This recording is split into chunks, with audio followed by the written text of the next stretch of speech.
Now, Sports Talk with Broads. Here's Hunter Brody. That was not good. The Philadelphia Flyers lose Game 1 to the New York Islanders by a score of 4-0.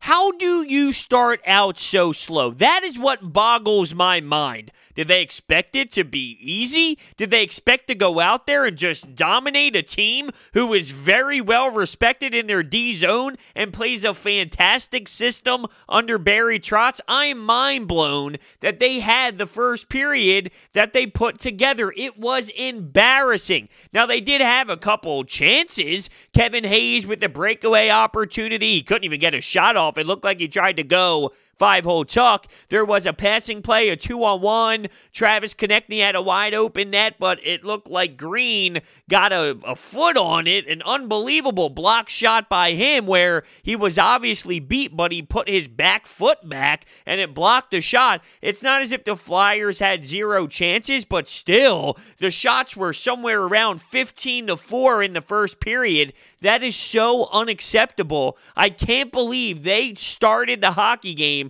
with that type of effort. They were dominated. They were abused. You had the Islanders get to the puck first. Knowing that they play such a sound system, the Islanders, that is, you know how important getting the first goal is. They pretty much play a very similar style. If you get the first goal, they're going to rely on their system and rely on their defensive zone presence to win them the hockey game. And knowing that the Flyers can't score goals right now and their top guys won't perform and won't put the biscuit in the net, you need to score first or you're essentially going to be screwed. And that's exactly what happened. Where is Claude Giroux? Where is Scott Laughton? What the hell happened to this guy? He sucks so far in this playoffs run. Seriously. I mean, there's so many times we've seen him put the puck in the middle of the slot in the Canadian series. Here he is for the Islanders' first goal. He's up by his winger, he's the winger up by his defenseman Green, and he's curling away, just curling, a lazy curl. Allows Green to get off a shot on net, and it finds the twine. What are you doing? Where are you going? What's up with those lazy big curls? Stop and start. Get to your man. Get to your spot. Get a stick in a lane. Block the biscuit. Do something. Scott Laughton has been miserable, giving the puck up in the D zone. The reason why this Flyers team has been so successful is because their depth scoring was great. These younger players were playing well. And I get it. It's the postseason. You're going up against better talent, tougher guys, different intensity, but you got to figure it out. Sean Couturier, who is a fantastic player, he was miserable in this game. That was one of the worst games I've seen out of him. He leaves Pageau wide open in the second period for them to score to make it 2-0. I mean, I just don't get it. I just don't get it. Or wait, was that the second period? That might have been the third period. When was that goal? That was the third period. Yeah, it was. The third period was the Couturier leaving Pageau wide open. Because the second period was all Flyers. They were on another level. I was impressed with the way they played. I figured they would get a way to score. They would find a way to get the puck past Varlamov in that second period with the way that they were buzzing, with the way that they were cycling. They were getting point shots. They were getting the puck to the net. Now, they got to find a way to cash in on those second chance opportunities. It's not like the Islanders leave a bunch out there for the Flyers. They get to the loose puck. They get it to the corner. They use the glass. They get a nice outlet. They find a way to get into the neutral zone once you throw a biscuit on Varlamov. But you need to want it more. You need to find a way to get to the blue paint. You need to execute. You gotta make the right pass. You got to go far pad. You got to pick your corner. You got to score. You need to. That's the only way you're going to be successful. Outwill the opponent. Find a way to break through their defensive zone. Execute. You get that 2-on-1. Put it past him. When you get the moment, you have to score because you're not going to get multiple moments. You're not going to get 8 opportunities for odd man rushes in these games. You're just not. They play so sound defensively. So when that occurs, when that 2-on-1 happens, put it past Varlamov. You need to make sure you bear down. And the Flyers did not do that. And once it was 2-0, you felt the team defeat itself. You felt the deflation. You got to the point where Alain Vigneault is pulling Carter Hart with what? 7.5 to go in the game? Now, Carter Hart made some sensational saves. Early in the game, first period, Nelson comes around the net. He gets the glove on it as he's hugging the post. Josh Bailey in the second period had a couple chances, grade A scoring chances in the high slot. He made remarkable stops there. The one on Pageau that went in, you can't knock him whatsoever. Wide open. So much open space. Point blank range. What are you supposed to do? Now, it's funky because there's a couple back-to-backs in this series. You're going to see Brian Elliott. You're going to have to. Because what happened last time Carter Hart played, you would think that Brian Elliott will get the nod in the next spot. Wednesday, Thursday, back-to-back. And the reason why I think you'll see Brian Elliott on Thursday's game is because another back-to-back happens between Game 6 and Game 7 if it goes that deep. And if it goes Game 7, I'm assuming Carter Hart's going to be in play, and he's not going to play both back-to-backs. So that's why Game 2 is very important. They need to win Game 2 because I do trust Brian Elliott. Don't get me wrong. He's a veteran, and you're asking him to win one hockey game. So it's not like I'm asking him to win a full series. He can win one hockey game on a back-to-back. It's hard for the Islanders to beat the Flyers in 2 games on 2 nights like that. But you're going to need Carter Hart in 7 if it goes 7.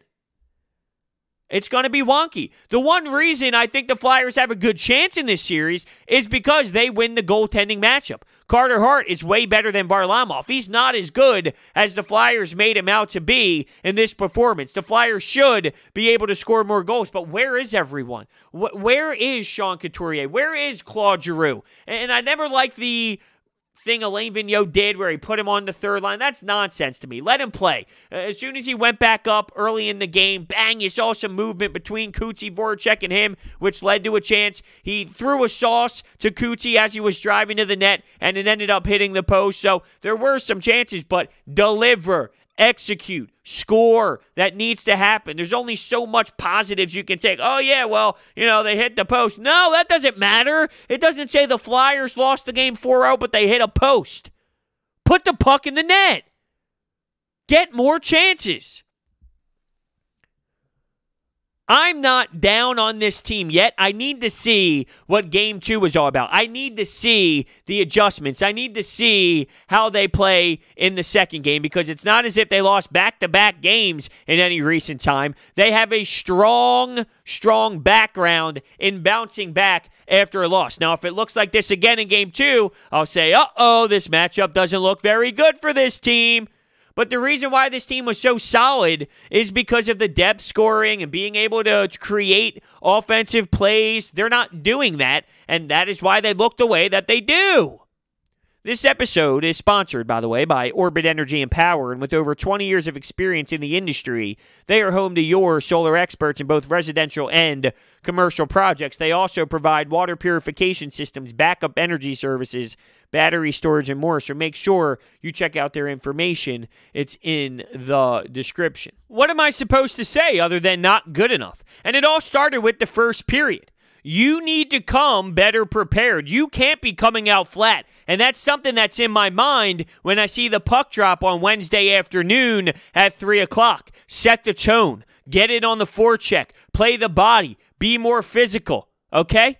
Make sure that you make a statement. All right, guys, look. You might have had us Game 1, but we're coming, we're flying, we're buzzing, we're going to make this happen in Game 2. We are going to tie up the series. Let that be known from the moment that puck is dropped. Make them feel your presence. I will be fully aware on how they step out on that ice instantly when that game ends up starting because it means a lot to be on your toes from the jump. It means a lot to hit the red line, get it deep, put it below the goal line, get in on the forecheck. Make sure you get a body. Force them to make turnovers. Make them uncomfortable. And from there, that's when you're going to be able to dial in, get some shots on net, maybe get a really good look in the slot. And from there, it's about picking your corner, putting the puck in the placement that will beat Varlamov. Those type of situations need to occur. It seems like even when the Flyers do create that spot for them,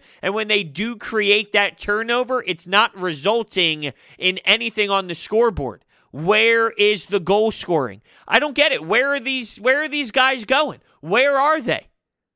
What happened to them? They are fully shut down? How? They have 4 lines. They have 12 forwards. And that's where I look at Scott Laughton and I think, dude, what the hell happened to you? You were a force. TK, Hayes, and Laughton, they were unstoppable. What happened to these players? They can't even play together right now because Laughton is a dumpster fire. And then you have Ghost in the lineup. He had a couple turnovers in the D zone. I wonder if he's going to be in the lineup again. Robert Haig was out. JVR was out for Albay Kubel.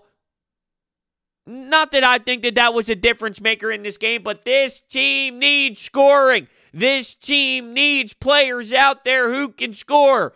JVR, looking at his record, when looking at his track record, that is, looking at his stats, he can score, just saying.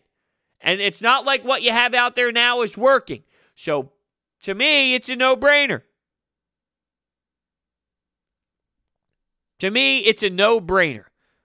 Alain Vigneault loves messing with the lines, loves messing with the lineup, throwing different guys in and out, mixing up the lines during the game itself. So I expect a ton of that to occur. Am I nervous? No, not yet. I'm not nervous yet. That wasn't pretty. If you saw only Game 2 against the Montreal Canadiens, you would probably feel the same way. This is going to be an up and down ride. And to be fair, with this series, I was questioning, what are the expectations for the Flyers?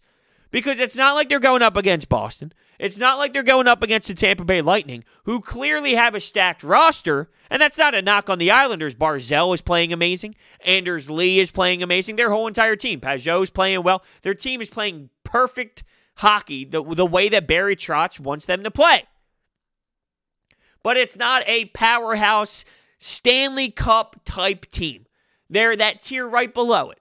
And I would say so are the Flyers.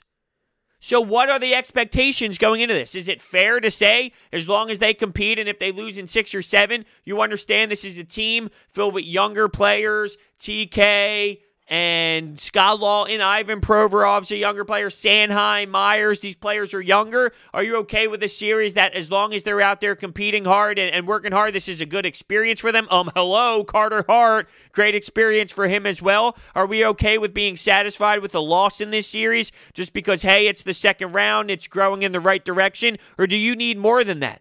I mean, if it looks like this, if you tell me it looks this way, well, then I will be underwhelmed. But if they go 6-7 and they can actually find structure with their offense, well, then it's a different story. It's about context. I need to see how it actually plays out. But, it's funny I bring that up. I was talking to Mike Gill of 97.3 ESPN. He goes, look, they're a 1 seed, and they're playing a 6 seed. And I go, wow, that is what it's like on paper. That's not how hockey works. You just saw the Vancouver Canucks take care of business against the St. Louis Blues. You saw the Canadiens beat the Pittsburgh Penguins. You see this all the time in hockey, and just because they get to this round in this year, like basketball is different. If the Sixers get to the second round, the expectations change for the next round. They should be getting to the third round. In hockey, it's so different. One year you can go to the Cup final. The following year you can lose the first round, and then the year after that you go to the Eastern Conference Finals, and then the year after that you win the Cup, but then the next year you don't make the playoffs. Like, hockey is just totally different than basketball or any other sport when it comes to, building off of that in terms of what the next year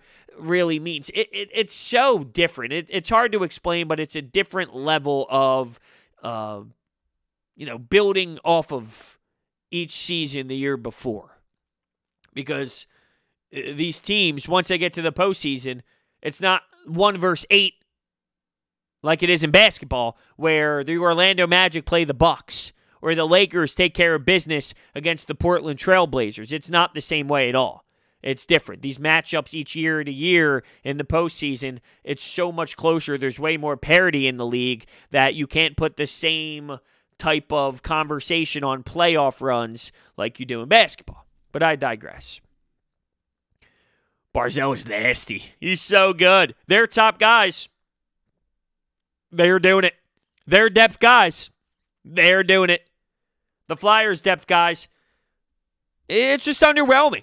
The way it's viewed, the way it looks. I was questioning, okay, with the Habs, was it because of the matchup, because they were young, because of the speed, because of, hey, they're not really supposed to be here, they have nothing to lose? Was that why the Flyers played the way that they did? Well, in this game, I saw a very similar style of play out of the Flyers. I do think, though, the second period might have been their strongest period as a team to this point. I thought they did have a lot of shots on net. Now, they might not all be grade A scoring chances and all of that, but they definitely sustained a lot of pressure in the offensive zone, and they worked the puck around, and they got shots from the point, and they did get to the blue paint, and there were some good chances generated off of a lot of success in the offensive zone and really working hard in specific areas, in the corner, cycling the puck. I did think it was a very strong period. You could argue it might have been their best period of the playoffs to this point. The problem is it followed their worst period to this point, and you can't come out that way against this team. They will do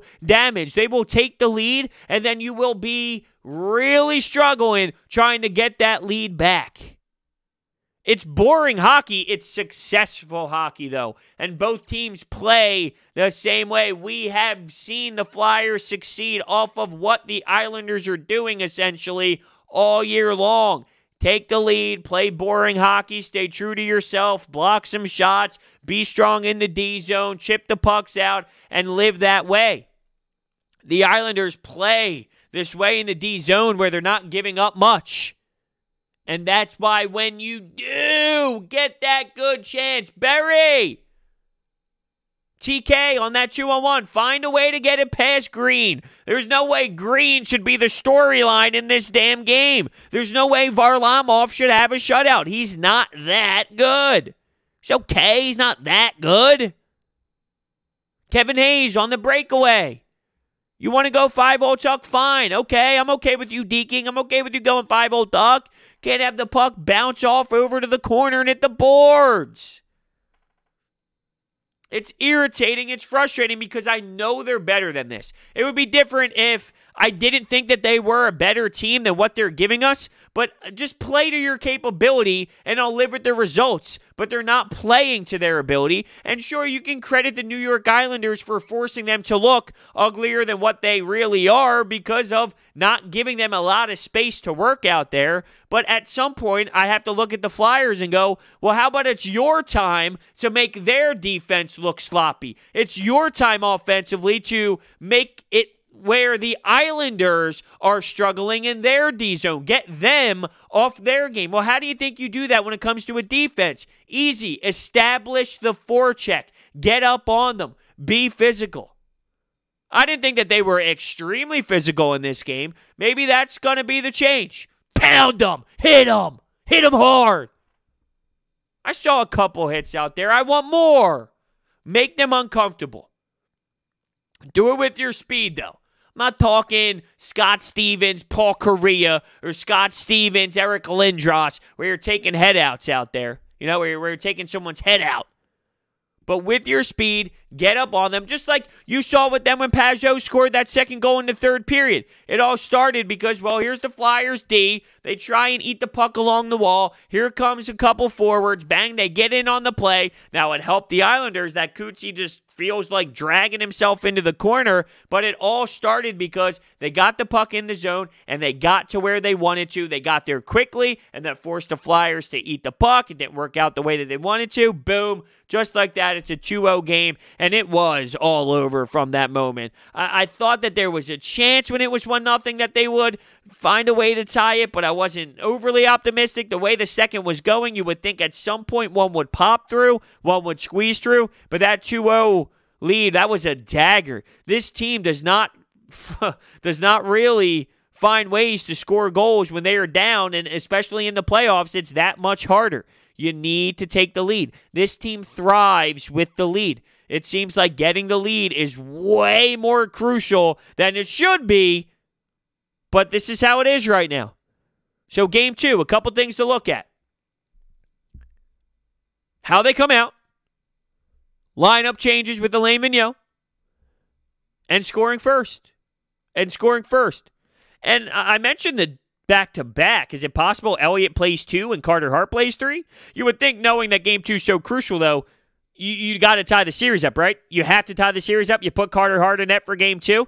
This is giving you some wonky situations, and you would think that the Islanders will have to do the same thing at some point, play their backup goalie. The goaltending, which is what we all talk about, makes you succeed in playoff hockey. That's where I think the Flyers excel in this series. So with that being said, I mean, come on, right? That's where the team should be able to beat the matchups. I think Barry Trotz is stronger than Alain Vigneault. No knock on Alain Vigneault, just Barry Trotz has been there before and won. I think the players as a whole, specifically the forwards, are playing way stronger than the Flyers. So those two matchups go to the Islanders right now. Goaltending, which is huge in playoff hockey, is where the Flyers should be able to win the battle. It's just you got to have some help up front. You got to at least score a goal. You can't win scoring 0, so you got to at least score a goal. Disappointed. I am. I didn't know what to expect. I'm not going to lie. I didn't expect the Flyers to dominate. I didn't expect the Islanders to dominate. But I didn't know what really to expect out of the game. I know it wasn't that first period, and I know it wasn't that second period either out of the Flyers.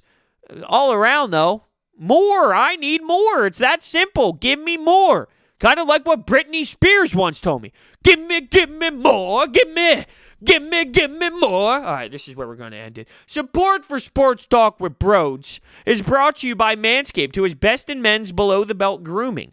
Manscaped offers precision-engineered tools for your family jewels. They obsess over their technology developments to provide you the best tools for your grooming experience. Manscaped's Lawnmower 3.0 is the greatest thing in the world. Their advanced skin-safe technology with the ceramic blade makes sure that you do not cut yourself at all. The LED lights, you don't miss any spot. You can utilize it in the shower. The 90-minute battery. The quiet stroke technology with 7,000 RPM motor. If you're listening to me speak about this right now, I want you to experience this firsthand. Get 20% off and free shipping with the code BROD at manscaped.com. It's 20% off and free shipping with the code BROD at manscaped.com. Thank you all so much for listening, and I will see you next time.